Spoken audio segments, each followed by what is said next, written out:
If you have a cell phone or a pager, please turn it off or set it to stun. If you're old enough to remember the Star Trek reference, you realize that you might not know if your phone's on, so it would be a good idea to turn it off. Baruch Dayan Ha'emet, we praise the Judge of Truth.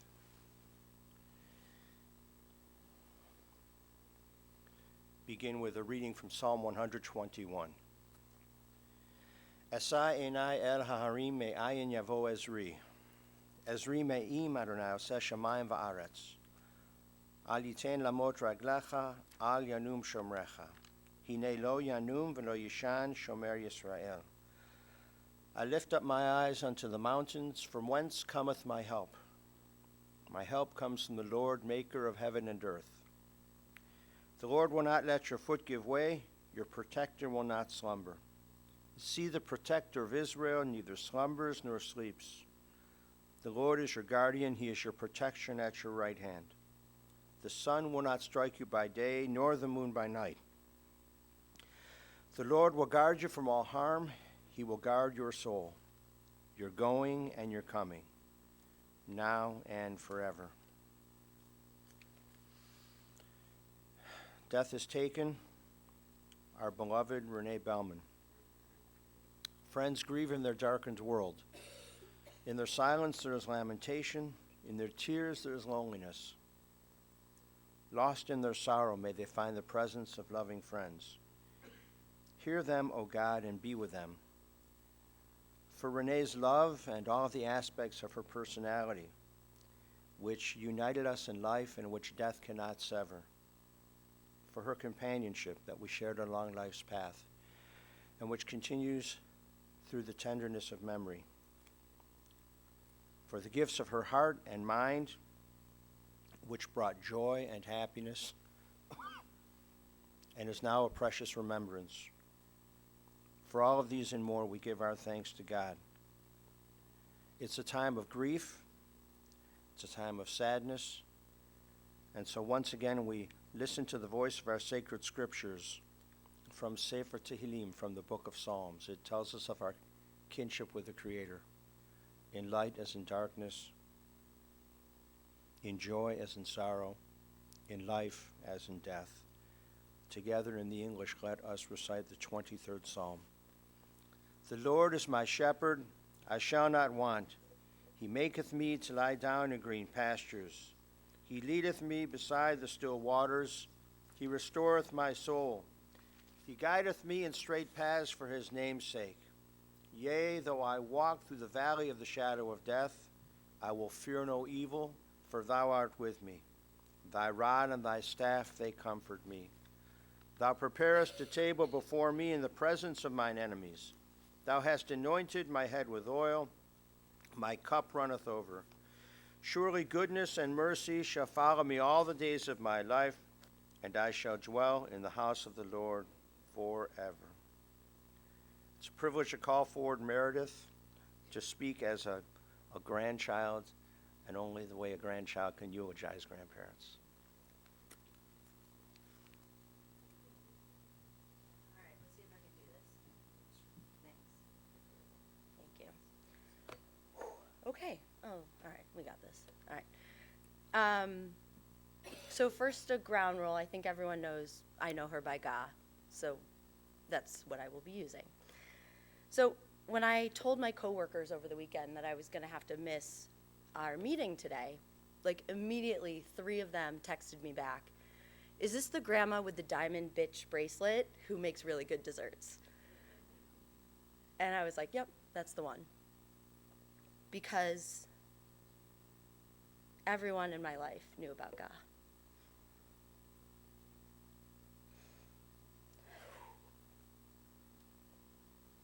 Nope, I'm good. Okay. And when I think about what was so special, not just the relationship that she and I had, but she was so good at so many things.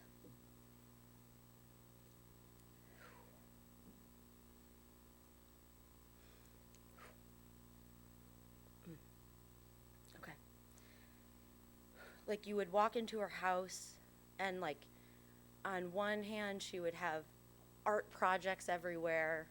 She would be making pickles in another room. She'd have like 5 crossword puzzles in another. And she could do all of it. Almost, she made everything look so easy. And as a little girl, it was miraculous to watch. She could play the piano with no music. Like, she would hear a song and then she could just play it. She bought pianos for all of us, hoping that maybe one of her kids or her grandkids or even her great-grandkids would be able to play, and I don't think any of us can. I took lessons for like a decade and I don't know anything. But the big thing in my year, really every year with Ga, was the day before Thanksgiving, and this is where the desserts come in. The day before Thanksgiving, so the Wednesday afternoon, I would go and we would make all the desserts for our whole family. My dad has already told me that this is now my biggest responsibility in life. So job, kids, marriage, whatever, desserts for Thanksgiving, I know is what I'm responsible for. And I did it every year since I was like 5, including this past November, when I knew it might be our last one. So it was really special. And I would go over there and we would spend the whole afternoon. And really, in hindsight, you could probably do like the pies and the cakes that we made, you could probably do them in like 2 hours, but it would take us 6. One, because she would explain to me every single step. And she would tell me her life story.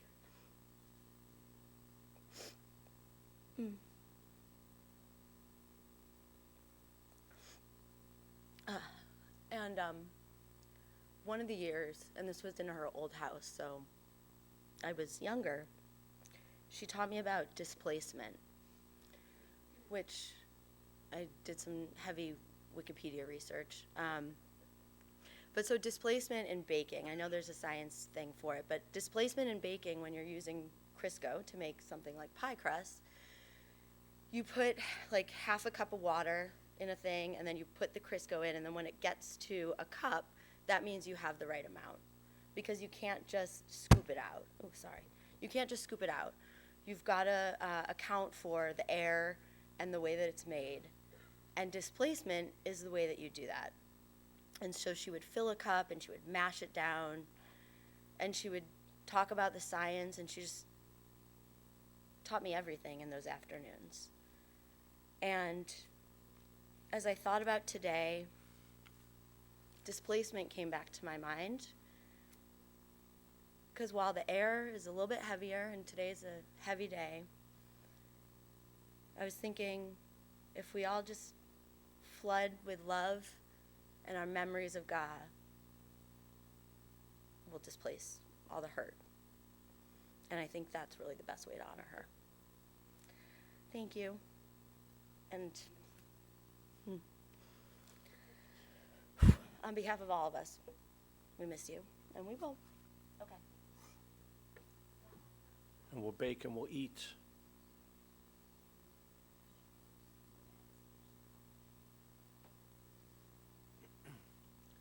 And to all of those words spoken as a prayer, let us say Amen.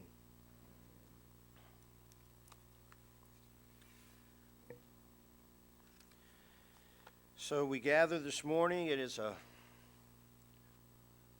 time for us to fulfill a solemn obligation to pay our respects to the memory of our dearly departed Renee Belman.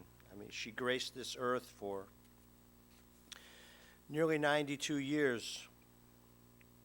She would have been 92 next month. She died on the 15th of June. She'd have been 92 on the 15th of July. The odds of that, the same calendar day in a different month. A couple of weeks ago in the Torah, we began Sefer Bamidbar, the book of Numbers. And the Torah portion begins with a series of census counts to establish the number of adult males available for military service, the number of Levites to serve in the wilderness tabernacle. Some of us are more familiar with this than others. The number of Kohathites, the clan that was supposed to carry the most precious objects, probably things like her bracelet, but, the most precious objects for the tent of meeting, for the wilderness tabernacle. And if you read the beginning of the book of Numbers and you're like most modern readers of the Torah, you will be probably bored to tears just because it's a seemingly endless list of names and numbers. But there's a deeper reason. Whenever something is in the Torah, what could this deeper reason be? So, biblical commentator Rashi from France in the 11th century brings a tremendous insight. Counting the people is a measure of God's intense love for each person. You don't count things and you don't count people that are unimportant. You count people who are important and people you care about. You only count precious things and precious people, and that is what brings us here today. We gather, it's in solemn reverence. It's also a celebration of a life well lived. We think of our dear Renee. She was born July 15th, 1927 in Cleveland. Her parents, Leon and Rose Moshans. Her older sister Shirley is of blessed memory, and she's had a very close relationship with her niece Wendy, her husband Mark. In April 1946, Renee and William Sobelman were fixed up on a blind date by Marty and Anita Stein. It was a match, and they were married just 6 months later. October 22nd, 1946, they shared a life of almost 60 years. Bill died the month before their 60th anniversary. In 2006, at the time of Bill's funeral, Renee recalled the following. The real reason I married him was he was the only guy I ever dated who was stronger than me. Literally, he could lift me up over his head. On one of our dates, a guy in a car honked at us and passed. Bill muttered under his breath and chased him. I couldn't believe it. I began laughing. I laughed, and finally Bill cut off the chase. For our engagement announcement, she said, I asked his middle name, and he always tired of people asking his middle name because he didn't have one. Bill used to say, we grew up so poor, I didn't have a middle name. So he took his Yiddish name, Velvel, and he used the V for his middle name. When Bill went into the lumber business for himself, Renee said, a Jewish-sounding name wasn't so good. So she realized, in about 1951, that if they took off the first 2 letters of Sobelman, it sounded pretty good. So Belman was born. It was Belman from that point on. Renee and Bill were blessed with an expanding family. They had 3 children, and by this point, 4 grandchildren and 4 great-grandchildren. I'm going to list everyone. When I make mistakes, just point them out. Steve, Suzanne, Daniel. Steve and Sully, Suzanne, Marvin, Daniel, and Randy. Grandchildren, Meredith, Matthew and Samantha, Michael and Michelle, Brian and Nikki, and great-grandchildren, Max, Sammy, Noah, and Lane.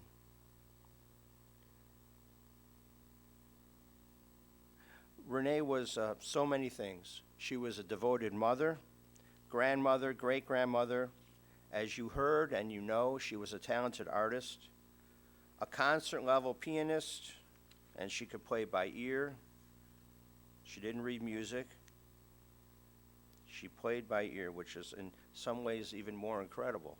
You hear something and you can play it. She was an avid golfer and bowler. She loved cards, especially canasta. She hasn't played cards for the last couple of years, if you know. She loved to play Maj. She loved the parties and the sports at Beachmont Country Club.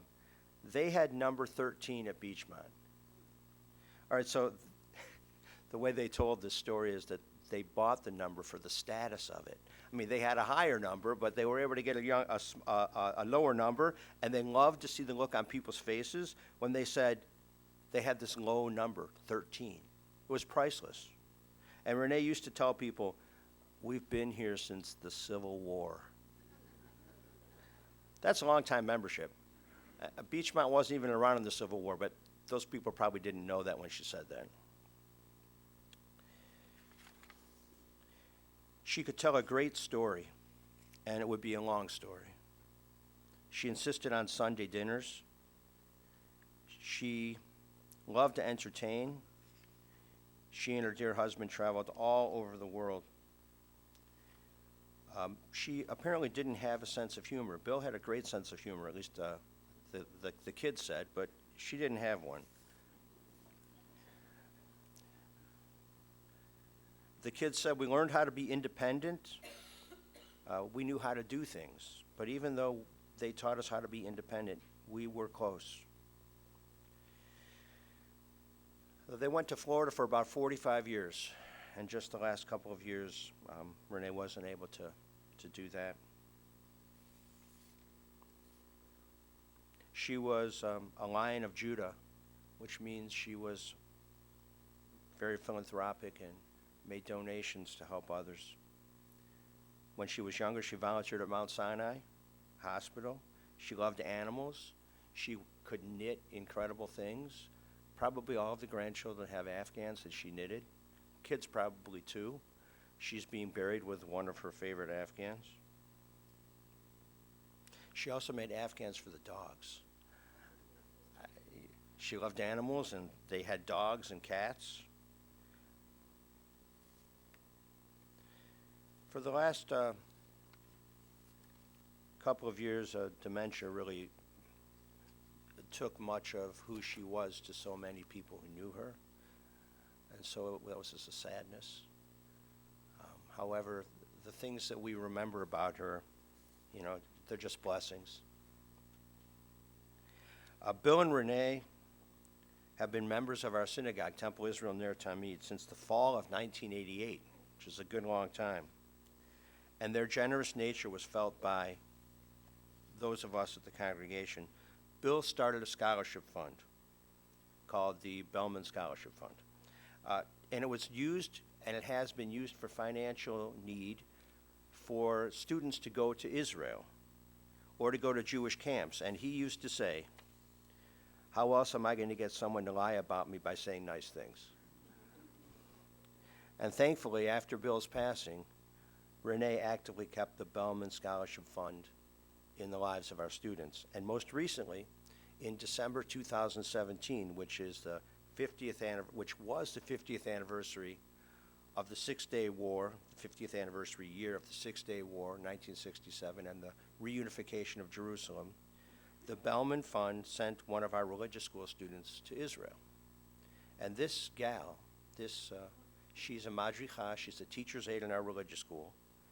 And we sent her to Israel so that she would learn about Israel, and that when she came back, she would be a teacher's aide throughout the rest of her high school years. And she will be for another 2 years a teacher's aide. And it's because of the generosity of the family that she was able to go. On Shabbat, Renee breathed her last. Shabbat is a time of rest, and now there's no more deterioration or pain. There's just rest and wholeness and peace. Her soul is returning to God and to be with the souls of her dear loved ones. We learn this in Ecclesiastes chapter 12, verse 7. The dust returns to the earth as it was. The spirit returns to God who gave it. So we will place the body in the ground. The spirit returns to God. You will be together with her again, Judaism teaches, and Judaism believes. It's a time called Olam Haba, the world to come. It's not a place. This is a place. Olam Haba is an eternal time. And so no one's in a hurry, but at the same time, know that you will be together with her in a spiritual sense one day. The family has allowed us to send along an old prayer book with her in the casket, so much as we lay the body of a loved one with respect to its final resting place. Now an old Bible from our tradition will be buried with respect and dignity as well. We give thanks to God for the gift of this long life, and we thank God for this gift. And as you think of Renee, you should learn how to bake those goodies, and you should probably do it more than just once a year, because baked goods need to be eaten much more frequently than that. And other members of the family should pick up the the spatula and run with it, so to speak, because it just can't be a repository. Just one person can't be the repository of this. Other people have to learn how to do it. And I will come over and I will taste. I would be happy to do that. You should probably play some golf in our generation or younger generation now. People don't bowl the way they used to. You should probably learn how to bowl, go bowling.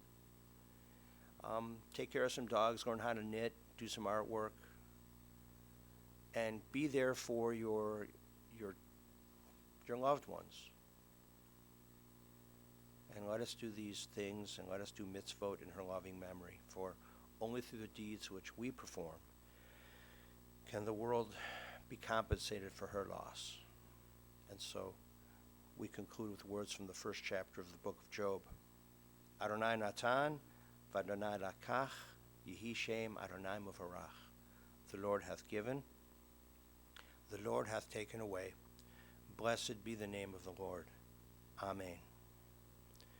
Ose shalom bimromav, hu ya'aseh shalom aleinu, ve'al kol Yisrael, ve'imru yimru amen. Ya'aseh shalom, Ya'aseh shalom, Shalom aleinu ve'al kol Yisrael. Ya'aseh shalom, Ya'aseh shalom, Shalom aleinu ve'al kol Yisrael. May God, who causes peace to reign in the high heavens, cause peace to rain down upon us, upon all Israel, and upon the soul of our dearly departed Renee Belman. And let us say amen. Please rise for El Maleh Rachamim.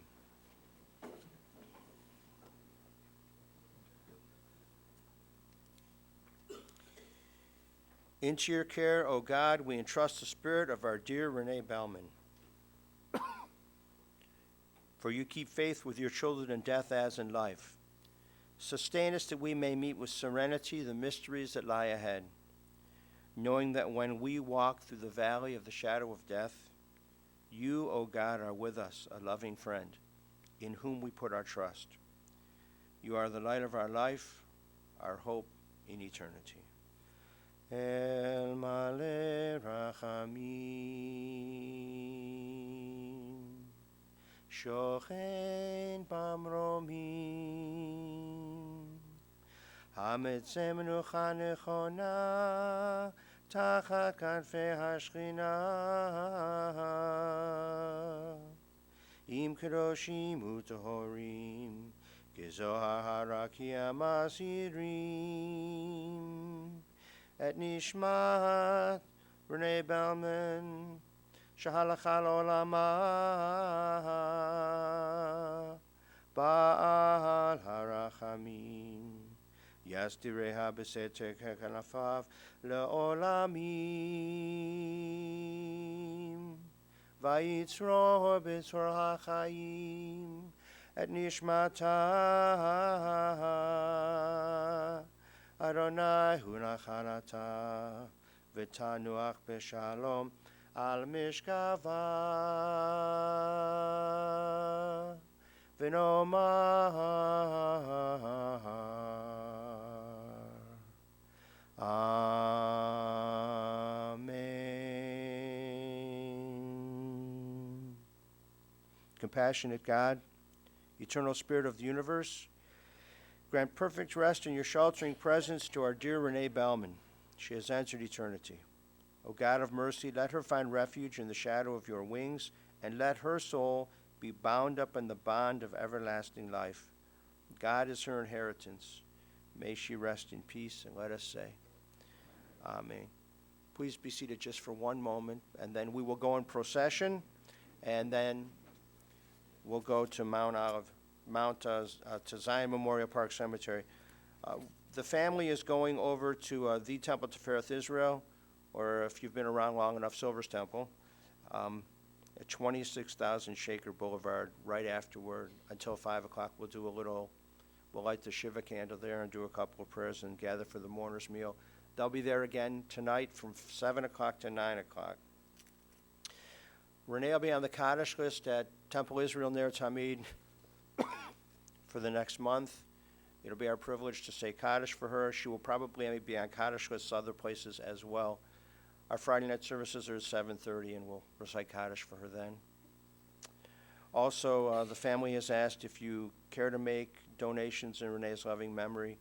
There would be many places to consider. First among them, please consider the Jewish Community Federation or the Gathering Place. And so now the gentleman will come forward and give us instructions as we will go in procession to the cemetery.